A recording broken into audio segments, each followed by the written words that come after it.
Hola, ¿qué tal comunidad? Bienvenidos sean a Zuno, Historias de Terror. Antes de empezar con los relatos, me encantaría saber desde dónde nos están escuchando. Dejen su comentario que todos los voy a leer. Sin más, que disfruten las siguientes historias. Comenzamos. Me llamo Valeria, soy de Guadalajara, México, y tenía apenas 12 años cuando sucedió algo que cambiaría mi vida para siempre. Era el Día de Muertos, una fecha que mi familia siempre ha celebrado con gran devoción. Como cada año, mi madre, mis abuelos y yo nos reuníamos para armar el altar en honor a nuestros seres queridos. Colocábamos fotos de los abuelos de mi mamá, de mi bisabuela y hasta de mi perro Canela, que había fallecido hace un par de años. Mi mamá siempre decía que el Día de los Muertos era un momento especial, una noche en la que el mundo de los vivos y los muertos se encontraban para que las almas queridas pudieran visitarnos. Recuerdo que ese año el altar había quedado especialmente hermoso, y es que las flores naranjas y vibrantes cubrían toda la mesa. El incienso llenaba la casa de un aroma dulzón y pesado, y las velas parpadeaban suavemente como si también estuvieran vivas. Al caer la noche, mis abuelos y mi mamá nos sentamos alrededor del altar para rezar y recordar a quienes ya no estaban con nosotros. Todo parecía normal, hasta que llegó la medianoche. Estaba a punto de dormir cuando escuché algo que me hizo abrir los ojos de golpe. Era un sonido suave pero inconfundible, la risa de una niña. Al principio, pensé que era alguien que había dejado la televisión encendida o que era parte de mi imaginación, pero el sonido continuaba, suave y casi burlón, como si alguien se estuviera divirtiendo en secreto en algún rincón oscuro de la casa. En ese momento me levanté de la cama con cuidado, tratando de no hacer ruido. Bajé las escaleras con los pies descalzos y el frío del suelo me recordó lo tarde que era. La casa estaba completamente en silencio, excepto por esa risa que parecía provenir de algún lugar cercano. Al llegar a la sala, me encontré con una escena inquietante, y es que todo estaba apagado, excepto una vela única que estaba en el altar. Todas las demás que habíamos encendido con tanto cuidado se habían apagado sin razón aparente, pero esa vela en particular brillaba con una intensidad extraña, iluminando tenuemente el rostro de mis antepasados en las fotos. Entonces la vi. Era una niña parada justo frente al altar. Llevaba un vestido blanco antiguo, con encajes pequeños bordados en los puños. Su cabello era oscuro y le caía sobre los hombros. No era más alta que yo, pero había algo en ella que me hizo sentir pequeña e indefensa. Estaba inmóvil, con los ojos fijos en las fotos del altar, como si estuviera estudiando cada uno de los rostros. Parecía tan concentrada que por un momento me pregunté si ella también era un espíritu, si estaba buscando a alguien que había dejado en este mundo. Pero de repente, la niña giró su cabeza y me miró. Su rostro estaba pálido y sus ojos parecían demasiado grandes en la penumbra. No dijo nada, solo me observó con una expresión que no supe descifrar. Y entonces, lentamente, una sonrisa se dibujó en su rostro. Era una sonrisa que no tenía nada de infantil ni de amable. Sentí una tensión en el pecho que me impidió respirar por unos segundos, pero no podía moverme. No podía apartar la vista de sus ojos oscuros que parecían brillar en la oscuridad. Y luego, sin aviso, desapareció. La vela que había quedado encendida se apagó de golpe y la sala se quedó sumida en una oscuridad absoluta. Corrí de vuelta a la habitación y me escondí debajo de las cobijas, esperando que esa imagen desapareciera de mi mente. Lamentablemente esa noche no pude dormir, y es que cada vez que cerraba los ojos, veía su sonrisa y el silencio de la madrugada. Juraría que todavía podía escuchar su risa resonando en algún lugar de la casa. A la mañana siguiente, intenté contarle a mi mamá lo que había pasado, pero ella me miró con una sonrisa tranquila y me dijo que seguramente había sido un sueño, o que quizás mi imaginación estaba jugando conmigo por todas las historias que me habían contado sobre el Día de Muertos. Pero yo sabía que no había sido un sueño, sabía lo que había visto, y el recuerdo de esa niña no se borraría tan fácilmente. Los siguientes días intenté olvidar el incidente, pero algo en la casa había cambiado. Y es que cada noche, cuando todo estaba en silencio, empezaba a escuchar cosas, risas apagadas, pasos ligeros en el pasillo y el crujir de la madera en el piso, como si alguien estuviera caminando suavemente de un lado a otro. Mi mamá y mis abuelos no parecían notar nada, o al menos no me decían nada al respecto, pero yo sabía que algo estaba mal. Con el paso de los días, me di cuenta de que cada vez que miraba el altar, la imagen de la niña aparecía en mi mente de forma casi automática. La recordaba ahí, parada frente a las fotos de mis familiares, con su vestido antiguo y esa sonrisa extraña. Era como si su presencia se hubiera quedado impregnada en la casa, como si la simple existencia del altar la hubiera traído desde algún rincón oscuro del mundo de los muertos. Al año siguiente, cuando llegó nuevamente el Día de los Muertos, me sentía inquietada, temorosa de que esa noche algo volvería a ocurrir, pero no quería decir nada. Y es que tenía miedo de que mi familia pensara que estaba loca o que simplemente estaba buscando atención. Así que ayudé a montar el altar, en silencio, colocando las flores y las velas con cuidado, tratando de no pensar en la risa de la niña. Esa noche, cuando el reloj marcó la medianoche, sentí la misma sensación que había experimentado el año anterior. Me quedé inmóvil en mi cama, con los ojos abiertos esperando que algo sucediera. Y efectivamente, escuché la risa. Era la misma risa suave, apenas audible, que había escuchado un año antes. Intenté ignorarla, cerrar los ojos y pensar en otra cosa, pero el sonido se hacía cada vez más claro, hasta que supe que no podía dormir. Lentamente bajé de la cama y me dirigí a la sala, pero esta vez no tenía miedo. Estaba decidida a enfrentar lo que fuera que estuviera ocurriendo. Al llegar al altar, todo parecía en orden. Las velas estaban encendidas, las fotos de mis abuelos iluminadas por la suave luz de las llamas. Pero ahí, en la penumbra y frente al altar, la niña se encontraba una vez más de pie. La escena era idéntica a la del año anterior. Era la misma postura, la misma mirada fija en las fotos y el mismo vestido blanco, pero esta vez había algo diferente en ella. Podía sentir una especie de tensión en el ambiente, una sensación de anticipación, como si estuviera esperando algo de mí. De repente, un pensamiento me cruzó la mente. ¿Y si había venido a buscarme? ¿Y si cada día de muertos volvía para llevarme con ella a otro lado? Eran preguntas que me hacía en ese momento. Y es que la idea era tan aterradora, pero no podía apartarla de mi mente. Me quedé inmóvil observándola mientras ella me miraba en silencio. Y entonces, con la misma lentitud que la vez anterior, desapareció. Desde ese año, cada día de muertos ha sido igual.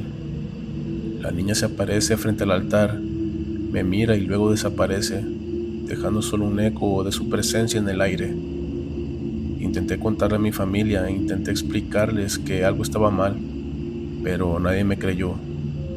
Mi madre sigue diciendo que son mis nervios, que el Día de Muertos es un momento emotivo y que seguramente todo es producto de mi imaginación, pero yo sé que no es así. Han pasado varios años desde la primera vez que vi a la niña, pero cada vez que se acerca el Día de los Muertos, empiezo a sentir esa misma tensión en el ambiente. A veces pienso que he dejado de temerle, que me he acostumbrado a su presencia, pero sé que en el fondo una parte de mí sigue aterrada. Y es que no sé por qué vuelve cada año, no sé qué es lo que quiere de mí, pero tengo la sensación de que algún día obtendrá lo que busca. Y mientras escribo esto, esperando que la noche pase rápido, escucho una risa suave, casi inaudible, que se cuela en el silencio de la casa. Sé que está aquí, en algún rincón oscuro, observándome, esperando el momento en que finalmente también me convierta en una foto más en el altar y pueda reunirme con ella en ese lugar desconocido donde mora desde hace tantos años. Esta experiencia que les comparto, espero que no le pase a nadie, y es que no sé si soy afortunada o si tengo alguna maldición. Aún me lo sigo preguntando y espero que algún día llegue esa respuesta que tanto busco. Muchas gracias por dejarme compartir mi relato aquí en tu comunidad, Zuno. Era el año 2010, en un pequeño y olvidado pueblo de Michoacán llamado San Agustín. Yo tenía 16 años y aunque siempre había escuchado historias sobre el Día de Muertos y las tradiciones de los pueblos, nunca había experimentado algo realmente extraño hasta ese día. Mi amigo David me había invitado a pasar la noche del Día de Muertos en el pueblo donde su abuela vive sola, en una casita de adobe cerca del cementerio. Él siempre me contaba historias de la región, de almas errantes, de luces que aparecían en el campo y de sombras que los habitantes decían ver en los caminos a medianoche. La abuela de David era una mujer muy peculiar, y es que decían que era la última de su familia que aún guardaba ciertas costumbres antiguas. La gente del pueblo la respetaba, algunos incluso le temían, y aunque no tenían razones claras, pero nosotros no nos dejábamos asustar fácilmente, y es que nos encantaba pasar el tiempo con ella, escuchar sus historias y sobre todo disfrutar de su hospitalidad. Así que cuando David me invitó, acepté sin dudarlo. No había nada que temer, pensaba. Después de todo, ¿qué podían hacernos unos cuantos espíritus esa noche? Ese día, el pueblo estaba envuelto en una atmósfera extraña, y es que las calles estaban vacías y el silencio era tan denso que parecía envolverlo todo. David y yo ayudamos a su abuela a colocar el altar, lo llenamos de flores, velas, calaveritas de azúcar y fotos antiguas, lo típico de siempre. Pero recuerdo especialmente una foto de su abuelo, un hombre de una mirada seria y profunda, que parecía observarnos desde el retrato con una intensidad inquietante. La abuela de David colocó la foto en el centro del altar y al hacerlo murmuró algo que no entendí. Era como una oración o tal vez era una advertencia. Aún no lo sé. La noche avanzó y el cansancio nos fue venciendo. Nos acostamos en unas cobijas que la abuela nos había preparado en el suelo, cerca del altar, y nos quedamos en silencio. Afuera, el viento movía las ramas de los árboles y de vez en cuando escuchábamos el sonido lejano de algún animal nocturno. Todo parecía normal, o al menos eso pensé, hasta que escuché algo que me hizo abrir los ojos de inmediato. Era como si alguien estuviera caminando despacio por la calle de tierra frente a la casa, y David también había escuchado los pasos, porque lo sentí ponerse tenso a mi lado. No dijimos nada, ambos nos quedamos en silencio, escuchando cómo los pasos aumentaban en número. Primero eran solo unos pocos, pero poco a poco se convirtieron en una multitud. Era como si una procesión estuviera pasando frente a la casa. En ese momento, la curiosidad nos ganó. Nos levantamos lentamente y nos acercamos a la ventana para ver qué estaba sucediendo. La abuela de David seguía dormida, o al menos eso parecía, pero nosotros no podíamos ignorar lo que estaba ocurriendo afuera, y cuando nos asomamos por la ventana, el corazón se me empezó a acelerar demasiado, y es que lo que vi me dejó sin palabras. Caminando lentamente por el camino de tierra y en dirección al cementerio, había una fila de figuras blancas translúcidas. Eran personas, o al menos eso parecían, y aunque sus rostros carecían de rasgos definidos, todos estaban vestidos de blanco, avanzando en silencio con la mirada fija hacia enfrente. La luz de las velas que llevaban en sus manos eran la única iluminación en el camino, y esa tenue luz revelaba cuerpos que parecían flotar en lugar de caminar. Mis manos comenzaron a temblar, pero no podía apartar la vista. David estaba tan asombrado como yo, y sus ojos se abrieron más cuando vimos a una figura que reconocimos al instante. En el centro de la procesión caminaba la abuela de David. No podía ser, me dije. Ella estaba dormida dentro de la casa, pero ahí estaba, o al menos algo que se parecía a ella, con la misma postura encorvada y ese andar lento que siempre la caracterizaba. Por un momento pensé que tal vez estaba soñando, que el cansancio me estaba jugando una mala pasada, pero David estaba viendo lo mismo que yo. Nos miramos sin decirnos una sola palabra y compartiendo el mismo miedo incomprensible, esa sensación de que algo no estaba bien. Volvimos a mirar hacia la procesión y vimos cómo las figuras seguían avanzando, una tras otra, como si estuvieran siguiendo un camino marcado por algo que solo ellas podían ver. Finalmente, la procesión desapareció al doblar la esquina del camino que llevaba al cementerio, dejándonos en un oscuro silencio. En ese momento nos quedamos paralizados, sin saber qué hacer, y en algún momento David reunió valor para ir a despertar a su abuela, aunque parte de mí no quería que lo hiciera por miedo a que ella ya no estuviera ahí. Pero para nuestra fortuna, la abuela estaba ahí en su cama, dormida plácidamente, ajena a lo que habíamos visto. La noche transcurrió sin más incidentes, pero ninguno de los dos pudo dormir. Cuando el sol empezó a salir, el silencio del pueblo se rompió y el ambiente pesado de la noche anterior pareció desvanecerse. Sin embargo, nosotros no podíamos olvidar lo que habíamos visto. Así que decidimos contarle a la abuela, temiendo su reacción, y en su lugar fuimos al cementerio para ver si encontrábamos alguna explicación. Al llegar, notamos algo extraño en una de las tumbas, una que curiosamente estaba adornada con flores frescas, a pesar de que el resto de las tumbas estaban cubiertas de tierra seca y flores marchitas. Nos acercamos y, al leer el nombre grabado en la lápida, sentí un escalofrío que recorrió todo mi cuerpo. Y es que la tumba pertenecía al abuelo de David, el mismo que cuyo retrato habíamos colocado en el altar de la noche anterior. Pero eso no era lo más inquietante.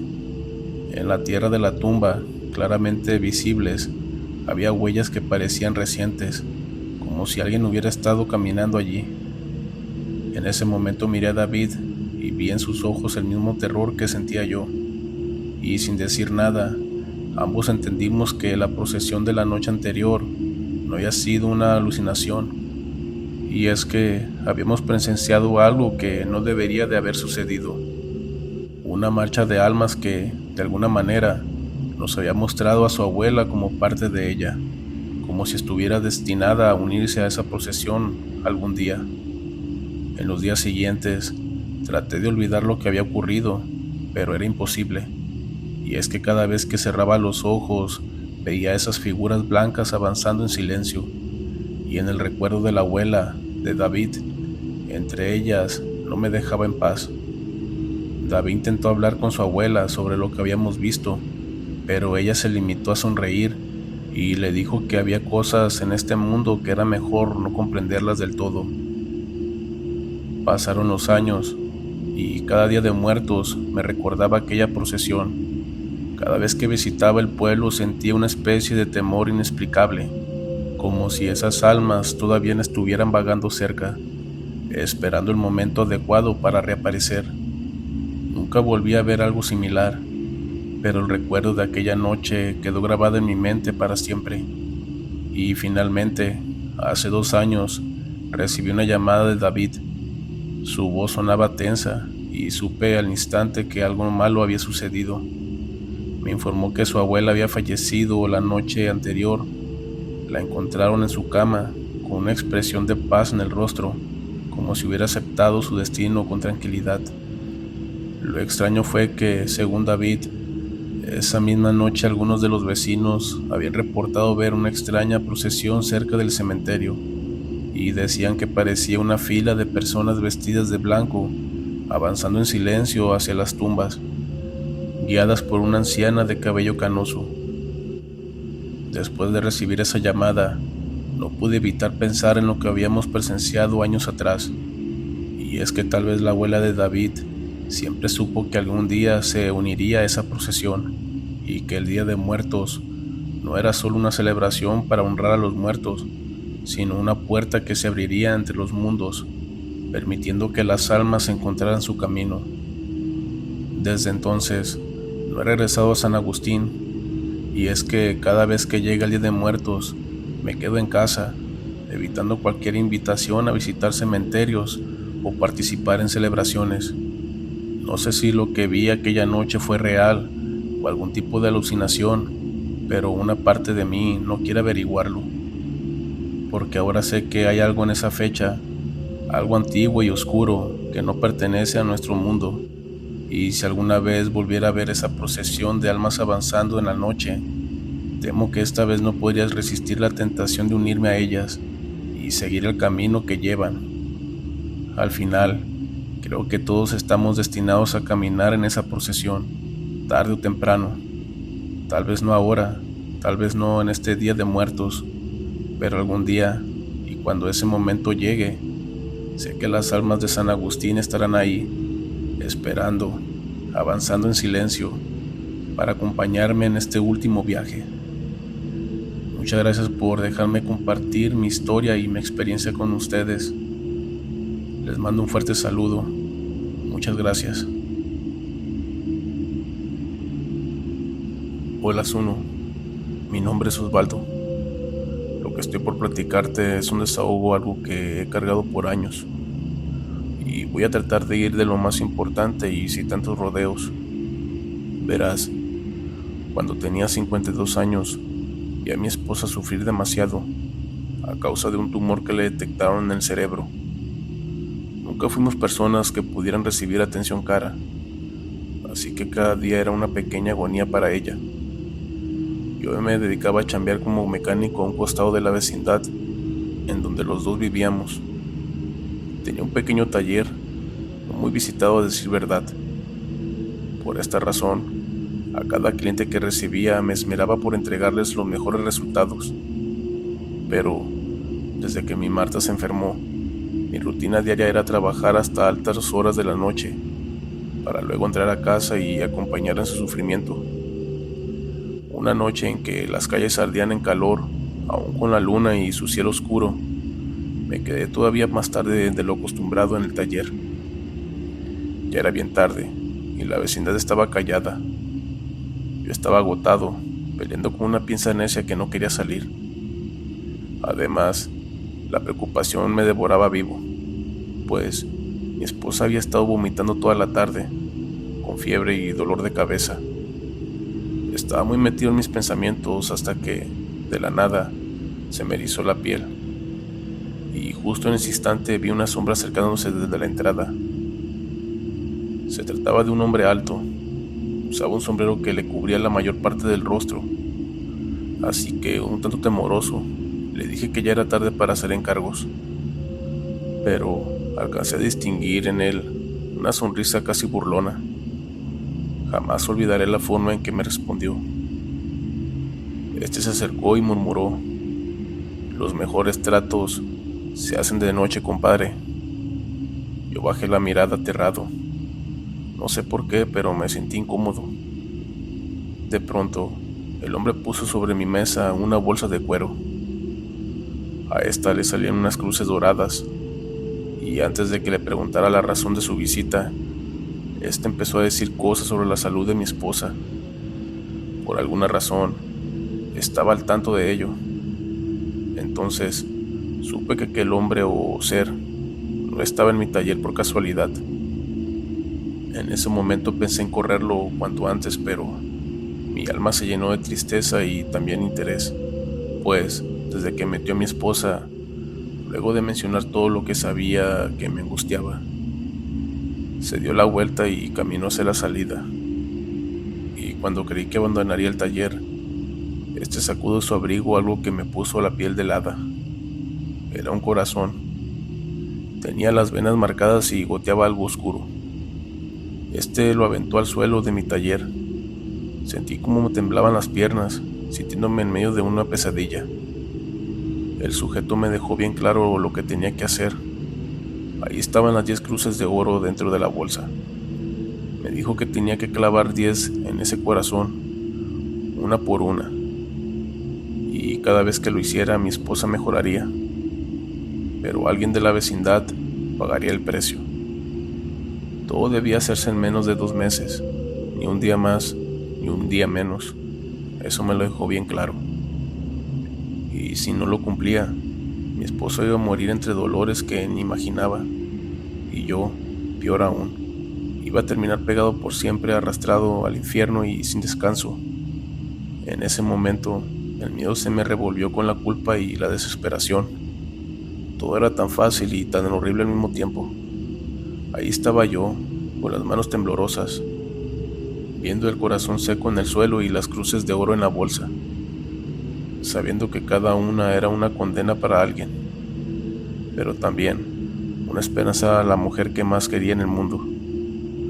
No pude dormir en toda la noche. Veía a mi esposa con fiebre y me negaba a confiar en la voluntad de Dios. Al día siguiente fui derecho al taller. Saqué el corazón seco del lugar donde lo había escondido. Sentía las manos frías, pero agarré la primera cruz y la clavé en ese cuero duro.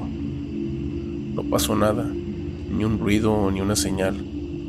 Solo el silencio de siempre. Ese maldito silencio que me atormentaba todos los días. Pero 1 hora después, el sonido de la sirena me sacudió, pues una ambulancia entró a la vecindad. Los paramédicos corrieron al departamento del don del 5.º piso. Intentaron reanimarlo, pero nada. Se les fue en un suspiro.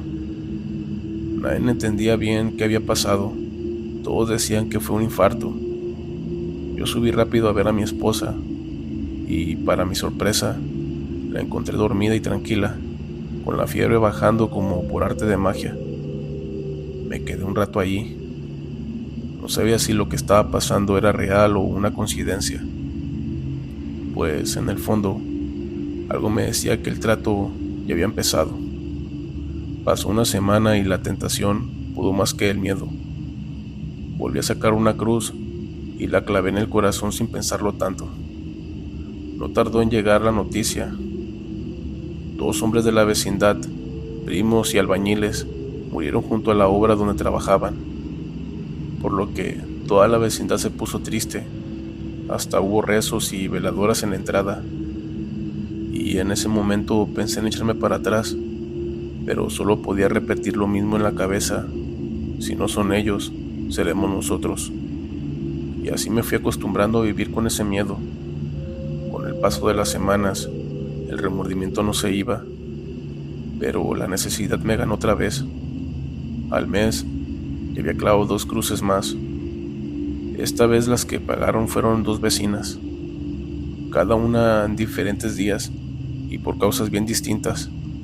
Siempre era al azar, nunca sabía quién seguía. Ya iba a la mitad del pacto y empecé a notar que el corazón no estaba igual. Tenía más color, como si estuviera lleno de vida otra vez. Incluso hasta brillaba. Era como ver crecer algo malo, pero no podía parar, pues mi esposa estaba mucho mejor, casi como antes de enfermarse. Caminaba por la casa y se le notaba algo de alegría, aunque la verdad se le veía preocupada por tantas desgracias en la vecindad. Ella me preguntaba seguido si sabía algo, si tenía alguna idea de por qué estaba pasando esas cosas. Yo solo bajaba la mirada y le decía que seguro era pura mala suerte. Pobrecita, nunca se imaginó ni tantito que su mejoría era la culpable de esas muertes. Esa noche soñé que me arrestaban directo al infierno. Sentía el calor, escuchaba los gritos y veía manos saliendo de la tierra, jalándome sin darme chance de escapar. Desperté sudando, con el corazón acelerado al 1000. Lo primero que pensé fue que ya no había marcha atrás. Ya estaba bien metido hasta el cuello y no había espacio para cobardes. Las otras 5 muertes pasaron como un parpadeo. Apenas si tuve tiempo de procesar cada una. Entre ellas, hubo una mujer que perdió a su bebé sin explicación, y un muchacho de 16 años que se fue de repente así nomás. Y fue allí donde entendí que el diablo, o lo que fuera que manejaba ese pacto, no perdonaba ni la inocencia, ni la edad. Le daba igual a quien se llevara, mientras uno le siguiera cumpliendo. A él le valía. Pero cuando por fin se cumplieron las 10 muertes, el hombre se volvió a aparecer en mi taller. Llegó igual que la primera vez, en silencio, y el aire se puso frío de repente. Yo ya lo esperaba, aunque igual me temblaron las manos cuando lo vi entrar. Se acercó directo al corazón, que ahora parecía recién sacado de un cuerpo, bien rojo y reluciente. Nada que ver con el pedazo seco que me había dejado al principio. Y sin decir palabras, lo revisó, como si estuviera evaluando una pieza valiosa. Entonces, se quitó el sombrero por primera vez. Ahí pude verle bien los ojos, negros y profundos, como un pozo sin fondo. Me sonrió con una tranquilidad que me dejó paralizado. Dijo que había sido un gusto hacer trato conmigo, y después sacó un costal y lo puso sobre mi mesa. El bulto era pesado, y al abrirlo vi que estaba repleto de billetes. Hasta unas monedas de oro brillaban como nunca había visto. Me dijo que eso me lo había ganado, por dejar claro que la vida de mis vecinos me importaba un demonio. No supe si sentirme agradecido o asqueado, pero igual tomé el dinero, porque después de todo lo que había hecho, ya no tenía vuelta atrás. Con esa plata abrí un nuevo taller en una zona más bonita, y hasta nos cambiamos de casa. Mi esposa y yo terminamos bien, como si todo aquello hubiera sido solo una pesadilla. Pero la verdad es que nunca dejé de pensar en el tipo del sombrero, ni en las caras de los que se fueron por mi culpa. Ahora, si alguien oye esto, o alguna vez se topó con ese hombre misterioso, sobre todo si se tiene algún familiar enfermo, mejor aléjense, porque aprendí que no importa cuánta necesidad traiga encima, porque hacer un trato así es perderse para siempre, aunque afuera todo parezca estar en su lugar. Si te gustaron los relatos, por favor, háznoslo saber con un comentario y un like. Y también comenta desde dónde nos estás viendo, para que esto siga creciendo. No olviden compartir el video con sus amigos y familiares, para que el miedo se siga esparciendo. Yo soy Zuno y nos vemos en la siguiente historia. Muchas gracias.